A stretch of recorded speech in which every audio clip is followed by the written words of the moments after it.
আল্লাহু আকবারের অনুবাদ শিখলেন, ভালো করে শুইলেন। আল্লাহু আকবার অনুবাদ খেয়াল করলেন, আল্লাহই বড়। সুবহানাকাল্লাহুম্মা, আল্লাহর কত পবিত্রতা বর্ণনা করছি, হে আল্লাহ। ওয়া বিহামদিকা, প্রশংসা তোমার। ওয়া তাবারাকাসমুকা, আল্লাহ তোমার নাম বরকতময়। ওয়া তাআলা জাদ্দুকা, তোমার মর্যাদা অধিক ঊর্ধ্বে। ওয়া লা ইলাহা গায়রুক, তুমি ছাড়া কোনো ইলাহ নাই।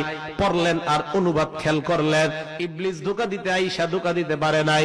আয়েশা দেখে আপনি পড়তেছেন আর অনুবাদ খেয়াল করতেছেন। ইবলিস কয় ধোঁকা দিতে পারলাম না, সূরা ফাতিহার সময় ধোঁকা দেওয়ার চেষ্টা করব। এবার আপনি শুরু করলেন আউযু বিল্লাহি মিনাশ শাইতানির রাজিম, পড়লেন, অনুবাদ খেয়াল করলেন, আমি আশ্রয় চাইতেছি আল্লাহর কাছে বিতাড়িত শয়তান থেকে। ইবলিস ধোঁকা দিতে আসতে পারে নাই, কারণ অনুবাদের দিকে আপনার খেয়াল, ইবলিসের দিকে খেয়াল যাওয়ার সময় নাই। বিসমিল্লাহির রহমানির রহিম পড়লেন, পরম করুণাময় অসীম দয়ালু আল্লাহর নামে শুরু করছি।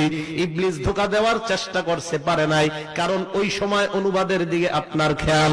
এবার শুরু করলেন আলহামদুলিল্লাহি রাব্বিল আলামিন, সমস্ত প্রশংসা আল্লাহর, যিনি বিশ্ব জগতের রব। অনুবাদ খেয়াল করলেন, ইবলিস ধোঁকা দিতে আসছে, ধোঁকা দিতে পারে নাই, কারণ অনুবাদের দিকে আপনার খেয়াল। আর রহমানির রহিম, যিনি রহমান, যিনি রহিম। ইবলিস ধোঁকা দিতে আসতে পারে নাই, কারণ আপনার খেয়াল অনুবাদের দিকে। মালিক ইয়াউমিদ্দিন, যিনি বিচার দিবসের মালিক। ইবলিস ধোঁকা দিতে আসছে, ধোঁকা দিতে পারে নাই, কারণ অনুবাদের দিকে আপনার খেয়াল। ইয়াকা না'বুদু ওয়া ইয়াকা নাস্তাঈন, এ মাবুদ আমরা তোমারই ইবাদত করি, তোমার কাছে সাহায্য চাই। অনুবাদের দিকে খেয়াল করলেন, ইবলিস ধোঁকা দিতে আসছে, ধোঁকা দিতে পারে নাই।